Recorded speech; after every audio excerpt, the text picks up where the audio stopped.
Hi guys, cinematic reactions के एक और वीडियो में आप सभी का स्वागत है। दोस्तों, आज की वीडियो में हम बात करेंगे द नाइट मैनेजर पार्ट 2 के एपिसोड 1 और 2 के बारे में। इस सीरीज के क्रिएटर्स है संदीप मोदी और इसमें लीड में है आदित्य रॉय कपूर, अनिल कपूर, शोभिता धुलीपाला, तिलोत्तमा शोम जैसी स्टार्स। इसके पहले पार्ट्स की वीडियोस हमने बना रखी है। अगर आपने उन्हें अभी तक देखा नहीं है तो मैंने उनकी लिंक डिस्क्रिप्शन में दे रखी है, आप वहां से उन्हें देख सकते हो। तो चलिए शुरुआत करते हैं एपिसोड 1 की। एपिसोड 1 की शुरुआत में फर्स्ट पार्ट का रिवाइज किया जाता है, जिसमें हमें बताया गया था कि शैली ने अब शान को अपनी नई कंपनी का सीईओ बना दिया है और उसका नाम आज से अभिमन्यु माथुर है। अब शैली अभिमन्यु से कहता है कि आज से मैं तुम्हें मेरे कुछ इन्वेस्टर्स से मिलाऊंगा, उन्हें तुम अपनी कंपनी में इन्वेस्ट करने के लिए कहोगे। मैं तो बस उन्हें तुम्हारा इंट्रो कराऊंगा। मैं उन्हें कहूंगा कि यह है अभिमन्यु माथुर और इसके पास एक ब्रिलियंट आइडिया है और ये एक एग्रीकल्चरल हार्डवेयर प्रोड्यूसर है और अगर आप इसकी कंपनी में इन्वेस्ट करोगे तो तुम्हें सिर्फ 4 महीने में डबल प्रॉफिट मिलेगा। वो यही समझेंगे कि हमारी इन्वेस्टमेंट एक एग्रीकल्चरल कंपनी में जा रही है, लेकिन हम इन पैसों को किसी और चीज़ में लगाएंगे।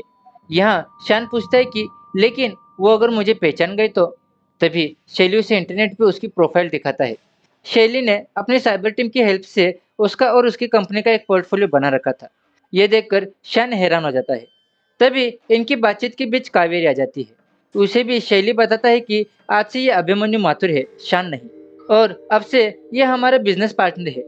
यहाँ ताहा भी आ जाता है। ताहा वापस जा रहा था।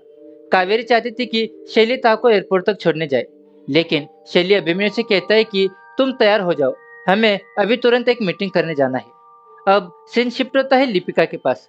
उसे मिलने के लिए शैली का लॉयर जेवी आया है। यहाँ जेवी कहता है कि और क्या क्या करना पड़ेगा मुझे मेरे बेटों को छुड़वाने के लिए।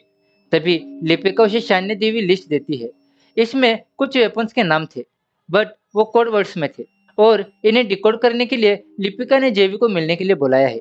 अब सीन शिफ्ट होता है शैली और कावेरी पर। ये दोनों एक दूसरे से फोन पर बात कर रहे थे। कावेरी शैली से पूछते है कि आखिर तुम काम क्या करते हो। शैली कहता है कि यह बात तुम्हें बताना जरूरी नहीं है। कावेरी के मन में शान ने शक भर दिया था कि शैली वेपन्स भेजता है, इसीलिए वो शैली से उसके काम के बारे में पूछती है। कावेरी कहती है कि तुम मुझसे बातें छुपाते हो, तुम मुझे सब कुछ नहीं बताते। इस पर शैली कहता है कि तुमने भी मुझसे छुपाया है कि तुम्हारा एक बेटा भी है, जिसे तुम पैसे भेजती रहती हो। ये सुनकर कावेरी काफी ज्यादा टेंशन में आ जाती है। वो सोचती है कि कहीं शैली मेरे बेटे को कोई नुकसान ना पहुंचा दे, जो मेरी माँ के साथ रहता है। कावेरी काफी ज्यादा डर जाती है और सीधा अभिमन्यु के पास जाती है और उसे बता देती है कि मेरा एक बेटा है जिसका नाम है आहन। अभी पूछता है कि तुम मुझसे क्या चाहती हो। कावेरी उसे बिना बताए उसके करीब आने की कोशिश करती है, लेकिन अभी उसे वापस भेज देता है। अगले दिन शैली अभिमन्यु के लिए कुछ नए ड्रेस बनवाता है। तभी यहाँ ब्रिजपाल भी आ जाता है। उसे देखकर शैली कहता है कि आज हमें हमारा नया सीईओ किसी अच्छी जगह पर लेके जाएगा। यहाँ जयू अभी को एक लिमिटलेस कार्ड देता है। अगले सीन में लिपिका दानी से मिलती है और यहाँ लिपिका दानी से कहती है कि शैली मिडिल ईस्ट से बहुत ज्यादा इन्वेस्टमेंट ले रहा है, जिसकी मदद से वो और भी ज्यादा हथियार बनाएगा। ये सब लिपिका को शान ने भेजे डॉक्यूमेंट से पता चला था। यहाँ इन्हें पता चलता है कि रियाज में शैली ने इंद्रधनुष को कॉल किया था, जो कि एक इंडियन है, और उसकी कॉल को उन्होंने ट्रेस कर लिया था और इन्हें थोड़ा बहुत अंदाजा हो गया था कि इंद्रधनुष कौन है। इसीलिए वो इन सभी डॉक्यूमेंट्स को लेके यूनियन सेक्रेटरी के पास जाते हैं, जिसे वो बताते हैं कि हमारे पास डिटेल्स है, जिससे ये पता चलता है कि हमारा सीनियर मित्तल शैली से मिला हुआ है। इस पर सेक्रेटरी कहती है कि मुझे थोड़ा टाइम दो, मैं इसकी जड़ तक पहुंचती हूँ। इन दोनों के जाते ही वो ये सब मित्तल को बता देती है। अगले सीन में अभिमन्यु सभी को एक होटल में खाना खाने के लिए लेके जाता है, लेकिन यहाँ पर ब्रिजपाल काफी ज्यादा प्रॉब्लम क्रिएट कर रहा था। वो इस बात से गुस्सा था कि दोस्त होते हुए भी शैली ने मुझे उसकी कंपनी से धक्के मार कर निकाल दिया और मेरे बदले शान को नया सीईओ बना दिया। विजय का ऐसा बिहेवियर देखकर शैली उसे कहता है कि तुम हमारे साथ बिजनेस मीटिंग पर नहीं चलोगे।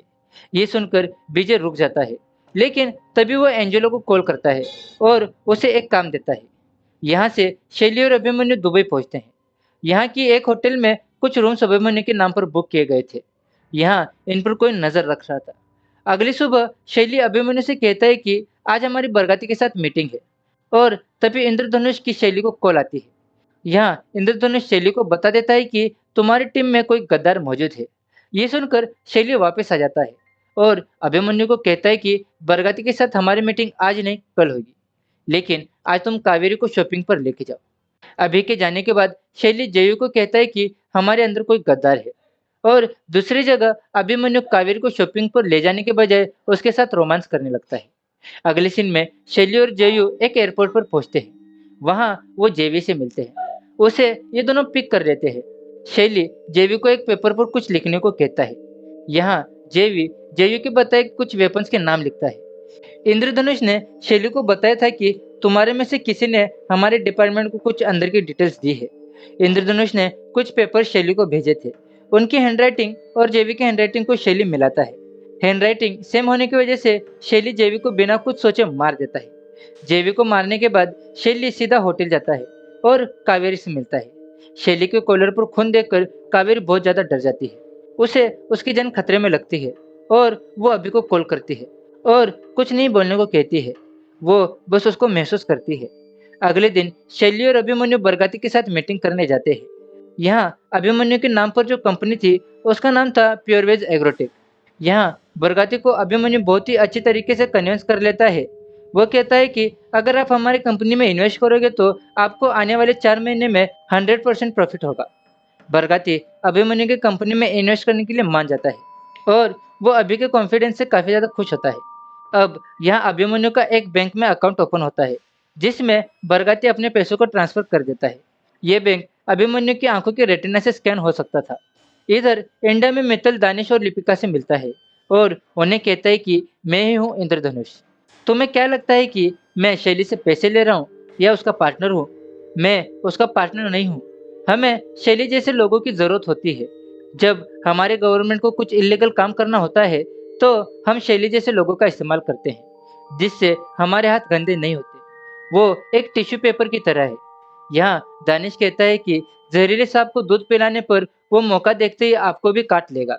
इंद्रधनुष कहता है कि तुम उस पर ध्यान मत दो और मुझे शाम तक उन सभी एजेंट्स के नाम दो जिन्हें तुमने शैली पर नजर रखने को कहा है। बाहर आने पर दीपिका को सारंग का कॉल आता है जो अभी दुबई में है और वो शान पर नजर रख रहा है। वो कहता है कि मैम, एक बहुत अहम खबर है और आपको अभी के अभी शान से बात करनी होगी। अब अभिमन्यु और शैली दुबई पोर्ट पर आते हैं जहाँ कुछ अफ्रीकन मौजूद थे। यहाँ शैली अभी से कहता है कि तुम देखना नहीं चाहोगे कि तुमने क्या खरीदी किया है। अभी वहाँ कुछ हथियारों को देखता है जिन्हें शैली ने बरगाती के पैसों से खरीदा है। यहाँ उन पैसों को ट्रांसफर करके सारे हथियारों को ट्रांसफर किया जाता है। यहाँ अभी शैली से पूछता है कि वो हथियार कहाँ जा रहे हैं, लेकिन शैली यहाँ उसे कुछ नहीं कहता। यहाँ शैली अभी से कहता है कि अगले 24 घंटों में तुम्हारे पास इतने वेपन्स होंगे जिनसे तुम कहीं पर भी वॉर शुरू कर सकते हो। ये जानकर तुम्हें कैसा लग रहा है? तो अभी कहता है कि बहुत अच्छा लग रहा है।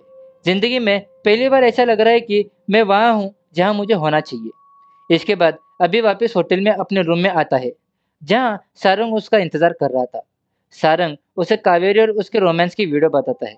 वो अभी से कहता है कि तुम तो मिशन पर आए थे ना, लेकिन तुम्हें देखकर ऐसा लग रहा है कि तुम यहाँ पर रोमांस कर रहे हो। यहाँ सारंग अभी की बात लिपिका से करवाता है।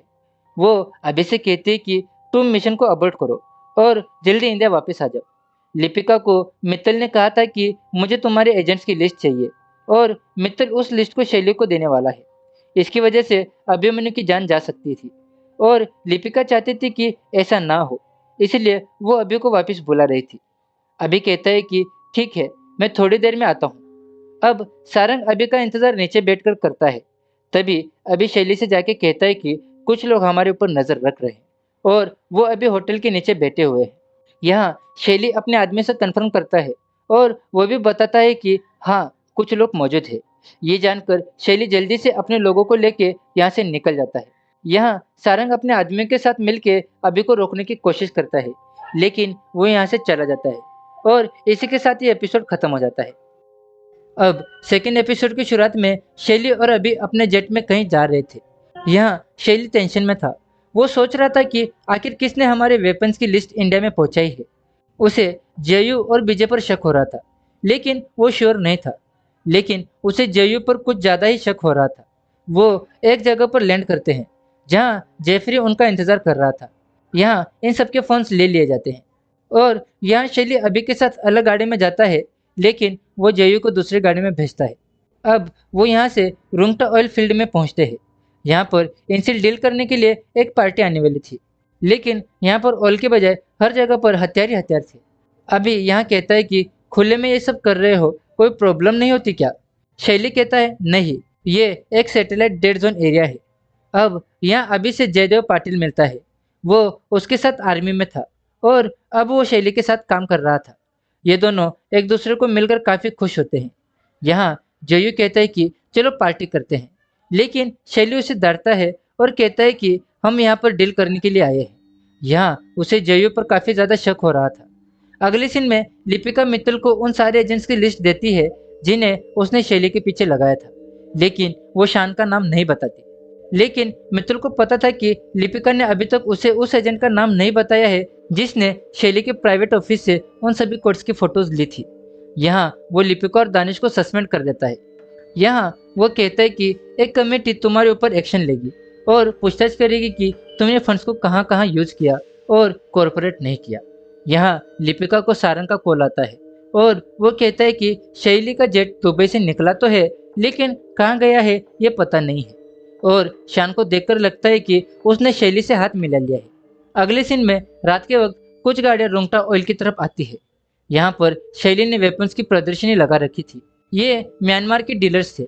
वो उन्हें हेडफोन्स देकर अभिमन्यु को प्रेजेंटेशन करने को कहता है। इन हेडफोन्स के जरिए इन डीलर्स को अभी की हिंदी प्रेजेंटेशन उनके लैंग्वेज में उन्हें सुनाई देगी। इसके बाद शो शुरू हो जाता है और शैली अपने हथियारों को इन डीलर्स के सामने प्रेजेंट करता है। सबके सब हथियार एडवांस्ड थे जो 2 मिनटों में तबाही मचा सकते थे। कोई भी चीज इनके सामने टिक नहीं सकती थी और इससे दुश्मन चंद मिनटों में घुटने टेक देगा। यह हथियार किसी के भी पास हो उसके लिए जंग जीतना मुश्किल नहीं होगा। ये सारे वेपन्स इन लोगों को काफी पसंद आते हैं। अगले दिन ये तेरे सप्लाई के लिए निकल जाते हैं। अभिमन्यु हर ट्रक को गौर से देख रहा था। तभी यहाँ पर शैली आ जाता है और अभी को लेके चला जाता है। यहाँ अभिमन्यु कहता है कि हम प्रेजेंटेशन इंग्लिश में भी दे सकते थे, लेकिन हमने प्रेजेंटेशन हिंदी में दी। इसका मतलब हमारा कोई पड़ोसी भी इस प्रेजेंटेशन को सुन रहा था। इस पर शैली कुछ नहीं कहता, लेकिन अभी को एक जगह पर ले आता है जहाँ पर एक आदमी इनसे मिलता है। कल इस आदमी ने भी इस शो को देखा था। वो शैली से वो सभी हथियारों को खरीदने वाला था। इसके लिए वो म्यांमार के जनरल से भी ज्यादा पैसे देने के लिए तैयार था। इसकी बातें सुनकर शैली कहता है कि मेरा मूड बन गया तो मैं तुमसे बात करूंगा। यहाँ अभी पूछता है कि ये सभी हथियार आप कहाँ यूज करने वाले हो? तो वो आदमी कहता है कि ब्रिटिश पासपोर्ट तो है ना आपके पास, बस मेरी आपको एक सलाह है कि इंडिया मत जाना, वहाँ बहुत खतरा है। अभी समझ गया था कि ये सब इंडिया के अगेंस्ट इस्तेमाल होने वाले थे। इसके बाद वापस बेस पर आकर अभी इन सभी ट्रक्स की जानकारी एक पेपर पर लिख लेता है और कुछ ही देर में यहाँ पर विजय और कावेरी भी आ जाते हैं। कावेरी को देखकर यहाँ के सोल्जर उस पर बुरी नजर डाल रहे थे, लेकिन शैली उन्हें कुछ नहीं कहता। विजय से उसका फोन ले लिया जाता है। अब रात को अभी चुपके से इलेक्ट्रिक की वायर काट लेता है और अंदर एक रूम में शैली से कावेरी कहती है कि वो मुझे इस तरह से घूर घूर कर देख रहे थे और तुमने उन्हें कुछ नहीं कहा। तो शैली कहता है कि तुम मुझे एक बात बताओ कि तुम मेरे स्टडी रूम में क्या करने गई थी। अगर तुम मुझे ये नहीं बताओगी तो जो लोग तुम्हें आज घूर कर देख रहे थे वो कल तुम्हें नोचेंगे। इस पर कावेरी कहती है कि मैं ये देखने के लिए गई थी कि तुम काम क्या करते हो, क्योंकि तुमने मुझे सच कभी बताया ही नहीं। वहाँ पर मैंने कुछ डॉक्यूमेंट्स को देखा, लेकिन मुझे पता नहीं था कि वो सब क्या है। मेरा फोन गायब हो गया था और विजय ने मुझे वो ढूंढ कर दिया। जब मेरा फोन विजय के पास था तभी मैंने उन पिक्स को डिलीट नहीं किया था। यहाँ शैली को शक हो जाता है कि विजय ने ही कावेरी के फोन से उन फोटोज को इंडिया में भेजा होगा। इतने में यहाँ पर गार्ड्स आकर शैली को कहता है कि किसी ने वायर काट दी है। ये सुनकर शैली उस अननोन आदमी को ढूंढने को कहता है। शैली के बाहर जाते ही कैंप में कावेरी से मिलने अभी आ जाता है। वो उसे कहता है कि तुम टेंशन मत लो, मैं तुम्हें शैली के चंगुल से निकाल लूंगा। इसके बाद वो कुछ गाड़ियों के पास जाता है और वहां पर के एक मोबाइल से जो इन्फॉर्मेशन उसने पेपर पर लिखी थी उन्हें मैसेज के थ्रू लिपिका को भेज देता है। लेकिन यहाँ पर नेटवर्क नहीं था, इसीलिए वो उस मोबाइल को वहां पर ही छोड़कर चला जाता है, क्योंकि अगर कल ये गाड़ियाँ यहाँ से जाए तो नेटवर्क मिलते ही वो मैसेज लिपिका को मिल जाए। वो यहाँ से जा ही रहा था तभी वो विजय को देखता है।